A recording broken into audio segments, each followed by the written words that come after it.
शिवराज जी, बहुत बहुत स्वागत है आपका। सबसे संतुलित चेहरा माना जाता था आपको भारतीय जनता पार्टी में, और हर समुदाय सोचता था कि मामा तो हमारी रक्षा जरूर करेंगे। लेकिन अब ऐसा लग रहा है कि एक नई उपाधि जो आपके साथ जुड़ गई है वो एक दूसरा ही संकेत दे रही है। नहीं, ये बात गलत है। देखिए, सज्जनों के लिए फूल से ज्यादा कोमल और दुष्टों के लिए वज्र से ज्यादा कठोर हमारी सरकार है। आप 2005 के अंत में मैं मुख्यमंत्री बना, उस समय मध्य प्रदेश के उत्तरी भाग में डकैतों का आतंक था। यह हमारी ही सरकार थी जिसने डकैतों को समाप्त किया, और तब से आज तक डकैतों के कोई भी सूचीबद्ध ग्रोह पनपने नहीं पाए। सिमी के नेटवर्क को अभी नहीं, हमने 12-13 साल पहले ही ध्वस्त कर दिया था, और सिमी के कुछ लोग जेल ब्रेक करके भागे थे तो एनकाउंटर में भोपाल से ज्यादा दूर नहीं जा पाए थे, सारे के सारे मारे गए थे। भारतीय जनता पार्टी की सरकार सबकी सरकार है। कोई भी धर्म हो, कोई भी जाति हो, कोई लिंग हो, कोई वर्ण हो, उनमें हम कोई भेदभाव नहीं रखते। सबका सम्मान और सबकी सुरक्षा, ये हमारी जवाबदारी है। लेकिन जो दंगाई हैं, जो गड़बड़ करने वाले हैं, उन पर कार्रवाई लाजमी हो जाती है, और ये कार्रवाई अभी नहीं हुई। श्वेता जी, मैं आपको बताना चाहूंगा, पिछले 1.5 साल में 21,000 एकड़ जमीन हमने अनेकों दादाओं से, दबंगों से, गुंडों से मुक्त कराई है, और उसको गरीबों में बांटने वाले हैं। ये संयोग की बात है कि उत्तर प्रदेश के चुनाव के बाद बुलडोजर की चर्चा होने लगी, लेकिन अपराधियों के खिलाफ कड़ी कार्रवाई ये हम पहले से करते रहे। दंगाइयों को दंड देना ये राजधर्म है, उस राजधर्म का हमने पालन किया है। इसमें किसी संप्रदाय के, किसी समाज कह दिया कि किसी ये जो कार्रवाई आपकी सरकार कर रही है वो तो जेनीवा कन्वेंशन में कबूल नहीं सबके साथ। देखिए, किसी भी, मैंने पहले ही कहा, किसी धर्म, किसी जाति, किसी वर्ण के खिलाफ नहीं। जो गड़बड़ करने वाले, और अगर आप पिछले दिनों की कार्रवाई देखेंगे, 2 महीना, 3 महीना, 4 महीना, तो जिनने गड़बड़ की वो किसी भी जाति के हो, अगर हमने बलात्कारियों पर को कड़ा दंड दिया है या उनकी अवैध संपत्तियों पर बुलडोजर चले हैं, तो आप विश्लेषण कर लीजिए, किसी भी जाति और धर्म की बिटिया के साथ अगर ऐसा दुराचार हुआ है तो कोई ने भी किया, हमने कार्रवाई की है। मैं पूरी सूची आपको भेज दूंगा। हम कार्रवाई करते हैं गड़बड़ करने वालों पर, अपराधियों पर, जो गलत काम करते हैं उन पर। मतलब आप कह रहे हैं कि किसी भी धर्म का हो, और उसमें तो आरोप यहां तक लग गए हैं कि एक प्रधानमंत्री आवास योजना के तहत एक घर का निर्माण किया गया था, उस पर भी बुलडोजर चल गया। मैं ये कह रहा हूं कि किसी भी धर्म और जाति का हो, अगर गड़बड़ की है तो पूरे प्रदेश की कार्रवाई आप देखिए, और पिछले 2 साल की आप देखिए, हर एक के खिलाफ हमने कार्रवाई की है। उसमें हर जाति के लोग हैं, हर धर्म के लोग हैं जो जिनने गड़बड़ की है। पर शिवराज जी, हम पिछले कुछ दिनों के घटनाक्रम को देखते हैं। खरगोन का पूरा मामला सामने आता है। हालांकि अब भोपाल के शहर काजी ने यहां तक कह दिया कि सभी मस्जिदों को अब अपने सामने एक सीसीटीवी कैमरा लगा लेना चाहिए, कम से कम ये तो पता चले कि पत्थर किसके हाथ से निकला था, ताकि हर व्यक्ति पर इस तरह की कार्रवाई न हो जाए। यानी एक मैसेज तो एक तरह से जा रहा है ना शिवराज जी, कि बिना जांच बैठे फैसला ऑन द स्पॉट करना है। जहां गड़बड़ हुई है, जिनने गड़बड़ की है, उन पर कार्रवाई करना ये हमारा फर्ज है, ये हमारा कर्तव्य है, ये हमारा धर्म है। अगर पत्थर फेंकेंगे, आग लगेगी, तो जो आग लगाने वाले उन पर कार्रवाई करेंगे। इसमें कोई जाति और धर्म देख के कार्रवाई थोड़ी होती है। और आज सब आश्वस्त है कि मध्य प्रदेश में जो नागरिक हैं वो सुरक्षित है। अपराधी जरूर थर थर कांप रहे हैं, उनको जरूर ये लगता है कि अगर हमने गड़बड़ की तो हम कुचल डाले जाएंगे। पर रामनवमी के समय ऐसा क्या हो गया? क्या हल्की सी भी भनक नहीं थी, आहट नहीं थी? यह भी कहा जा रहा है कि इंटेलिजेंस फेलियर है। क्या ये एक साजिश थी, या फिर मौके पर अचानक कुछ भावनाएं उमड़ी थी जिस वजह से ये सब कुछ हुआ? मध्य प्रदेश में हजारों जुलूस निकले। 2 साल के बाद पूरे धूमधाम से रामनवमी का पर्व मनाया गया। खरगोन की घटना अपवाद है जो हो गई, घट गई, अब हम उसकी तह में भी जा रहे हैं। एक शिवराज सिंह लेकिन चौहान, जहां तक अपराधियों का सवाल है, देखिए केवल खरगोन नहीं, पूरे मध्य प्रदेश को देखिए ना आप, जहां गड़बड़ हुई, माइनिंग माफियाओं के खिलाफ कार्रवाई की हमने। मैं आज आपको बताना चाहूंगा कि सैकड़ों वाहन राजसात करके हमने जब्त किए और राजसात कर दिए, उनके खिलाफ हमने कार्रवाई की। अवैध नशे का कारोबार करने वालों के खिलाफ हमने कार्रवाई की, दुराचारियों पर हमने कार्रवाई की। तो जहां गड़बड़ हुई वहां चौतरफा कार्रवाई हुई, और यही राजधर्म है। जो गड़बड़ करेंगे उनके खिलाफ कार्रवाई होगी। उत्तर प्रदेश में एक कार्रवाई हुई थी जिसकी काफी विवेचना हुई थी, जिसमें यह कहा गया था कि जो किसी भी तरह का नुकसान पहुंचाएगा सरकारी संपत्ति को, उसी से वसूला जाएगा। लेकिन अदालत में यह मामला ठहर नहीं पाया था। शिवराज जी, अगर मध्य प्रदेश में जो चीजें चल रही हैं अदालत तक पहुंचती हैं, आपको यकीन है कि उस समय अदालती कार्रवाई से भी यह सारी कार्रवाई बच निकलेगी? देखिए, हम अगर किसी का नुकसान हुआ है तो पहले अगर कोई मकान जला, मकान बनाएंगे। लेकिन यह कानून मध्य प्रदेश में भी है कि जिनने सार्वजनिक संपत्ति या निजी संपत्ति को नुकसान पहुंचाया है, वसूली उनसे की जाएगी। यह बाकायदा कानून है हमारे, और इस कानून का हम पालन करेंगे। का घर ऐसी कार्रवाई में गिर गया हो जिसका सीधा कोई लेना देना न हो, और यह बाद में आपको पता चलता है, तो क्या सरकार वो जिम्मेदारी भी अपनी निभाएगी कि उन लोगों को, उन गरीबों को उनके घर वापस दिए जाएं, अगर उन्होंने नहीं इस कार्रवाई में, इस हिंसा में हिस्सा लिया हो? एक तो मैं आपको यह बता दूं कि जो अतिक्रामक हैं उनके खिलाफ कार्रवाई हुई है, हर किसी के खिलाफ कार्रवाई नहीं हुई। ये गलत पिक्चर पेश किया जा रहा है। जिनके अतिक्रमण थे वो अतिक्रमण तोड़ नहीं थे, उनको नोटिस पहले दिए गए थे। और अगर वहां से इस तरह की घटनाएं होती है तो उसको तोड़ना तो हमारा प्रशासन की अपनी ड्यूटी थी, उसने तोड़ा। कोई ऐसा नहीं है कि जिसकी जायज चीज को तोड़ा गया हो। नहीं शिवराज जी, देखिए न्याय तो सब चाहते हैं, और इसीलिए अगर एक बच्चा हो 16 साल का जो कि आज कोमा में पड़ा हो, तो हर एक व्यक्ति को लगता है कि जल्द से जल्द इस मामले में न्याय होना चाहिए और सब कुछ दुरुस्त होना चाहिए। किसी को भी न हिंसा पसंद है और न ही हिंसा के जो पैरोकार हैं उन्हें छोड़ना चाहिए।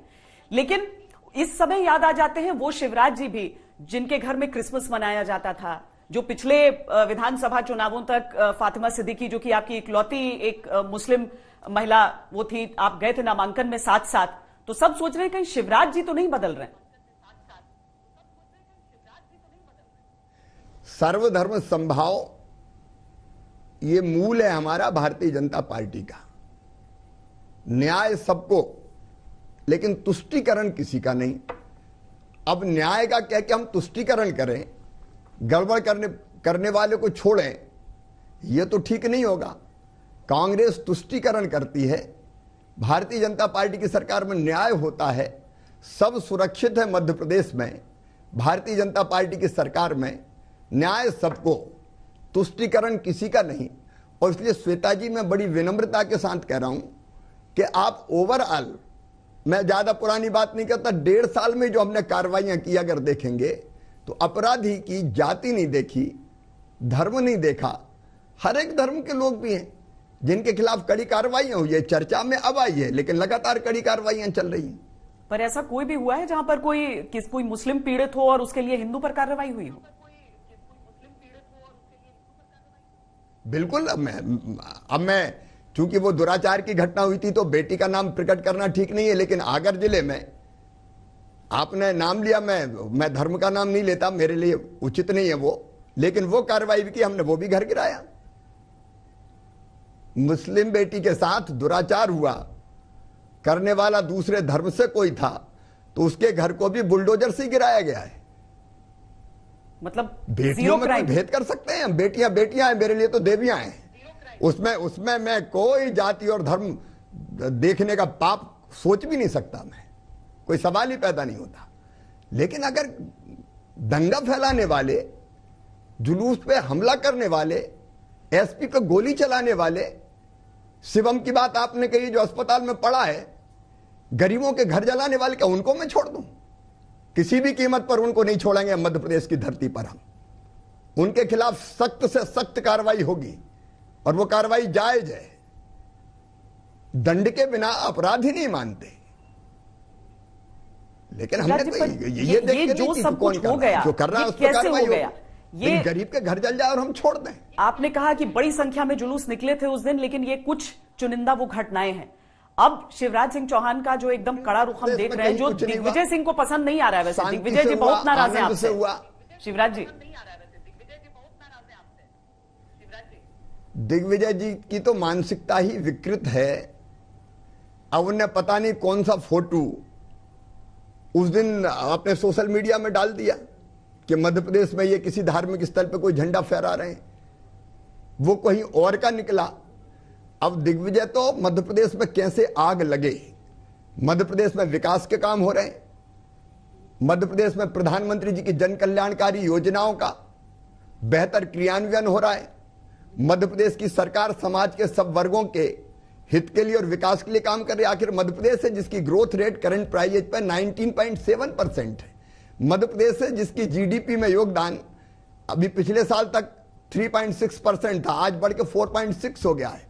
यह मध्य प्रदेश है जिसका एक्सपोर्ट निर्यात लगातार दुनिया में बढ़ता जा रहा है, मध्य प्रदेश है जिसकी पर कैपिटा इनकम कभी 13,000 रुपया हुआ करती थी, करंट प्राइस पे आज 1,23,000 रुपया है पर कैपिटा इनकम।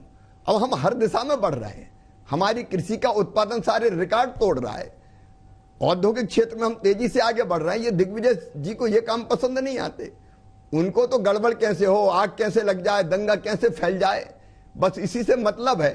आतंकवादियों को महिमा मंडित करने वाले दिग्विजय सिंह, ओस्मा जैसे लोगों को महिमा मंडित करने वाले दिग्विजय सिंह, हेमंत करकरे जी जैसे शहीद का अपमान करने वाले दिग्विजय सिंह, उनकी मैं बात क्या करूं। शिवराज जी, कई सारी चीजें इस समय देश में हो रही हैं, कई सारे ऐसे, अब बनारस देख लीजिए, अलीगढ़ देख लीजिए, इन इलाकों में तो हो ही गया। मध्य प्रदेश से भी कुछ खबरें आएंगी ही कि अजान की आवाज को लेकर और उस समय हनुमान चालीसा का पाठ, आपको ये गैर जरूरी लगता है ये विवाद, या फिर आपको लगता है कि सचमुच में लाउड स्पीकर्स का इस्तेमाल नहीं होना चाहिए? लेकिन हम तो माननीय सर्वोच्च न्यायालय के निर्देशों का पालन करेंगे इस मामले में। आपकी अपने निजी विचार नहीं रहेंगे इस पे? सर्वोच्च न्यायालय जो कहेगा वही हमारे विचार। एक और असहनशीलता का मुद्दा और आरोप निकलता है शिवराज जी कि अगर कोई आजकल मध्य प्रदेश सरकार के खिलाफ कुछ बोलता है, कहता है, तो उस पर पुलिसिया कार्रवाई हो जाती है। अगर किसी मंत्री के खिलाफ कोई सोशल मीडिया पर पोस्ट आता है तो वहां कार्रवाई हो जाती है। देखिए, कोई गलत करेगा, अगर कोई झूठा एलिगेशन लगाएगा जिसका संबंधित व्यक्ति से कोई संबंध ही नहीं है, किसी का नाम और किसी का नाम करके वो सोशल मीडिया पर डाल देगा, तो क्या अपराध नहीं है? क्या किसी को बदनाम करना, किसी के बारे में गलत चीज पोस्ट करना, क्या ये कानून का उल्लंघन नहीं है? क्या ऐसे व्यक्ति जिसके बारे में गलत चीज डाली गई है उसको अपने आप को डिफेंड करने का अधिकार नहीं है? और वो अगर शिकायत करता है तो क्या उस शिकायत पर कार्रवाई नहीं की जानी चाहिए?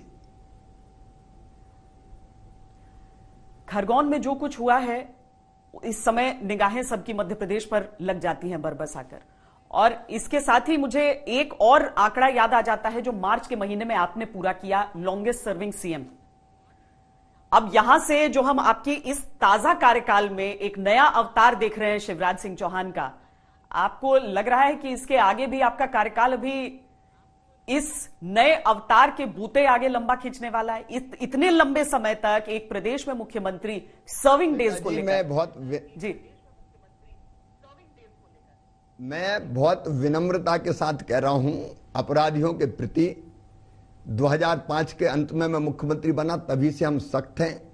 हमने डाकुओं को मध्य प्रदेश से समाप्त किया, हमने नक्सलवाद को मध्य प्रदेश में फैलने नहीं दिया, हमने सिमी के नेटवर्क को पहले भी ध्वस्त किया, माफियाओं के खिलाफ कार्रवाई पहले भी हुई है, और मैंने अभी उदाहरण अगर आप 2 साल के देखें तो वो भी आपको बताएं। इसलिए जो पहले थे हम वही आज भी हैं, और जहां विकास और जनता के कल्याण के काम है पूरे मनोयोग से वो पूरा करने में लगे हुए हैं। कहीं गड़बड़ होती तो कार्रवाई पहले भी करते थे, आज भी करते हैं। पर आज की स्थिति में वहां पर सौहार्द है या तनावपूर्ण शांति है? मतलब ये कोशिश है कि सब समुदाय मिलकर रहे या फिर केवल कानून के डर से वो पीछे रहे? स्वाभाविक रूप से मध्य प्रदेश में समाज का हर एक वर्ग अपवाद छोड़ के, ये घटना आज हुई, ऐसी छुटपुट घटनाएं पहले भी हुई है, ऐसा नहीं कि कभी नहीं हुई। कुछ ना कुछ घटनाएं समाज में घटती है, लेकिन विद्वेष समाप्त करके सौहार्द स्थापित करना ही हमारा लक्ष्य है। हाँ, कुछ लोग ऐसे होते हैं कि जिनका काम ही है गड़बड़ कैसे फैलाओ, आतंक कैसे फैलाओ। उनके एजेंडे अलग होते हैं, उनके सोच विचार और राह अलग होती है। तो जो गड़बड़ एजेंडा लेके चलते हैं उनके खिलाफ हम कार्रवाई करते हैं। पर अगर भभक कर ऐसे हिंसा अचानक नजर आती है तो उसमें साजिश के तार देखते हैं आप? अभी तो इसकी गहराई में हम लोग जा रहे हैं। पहला काम था वहां शांति स्थापित करना। जी।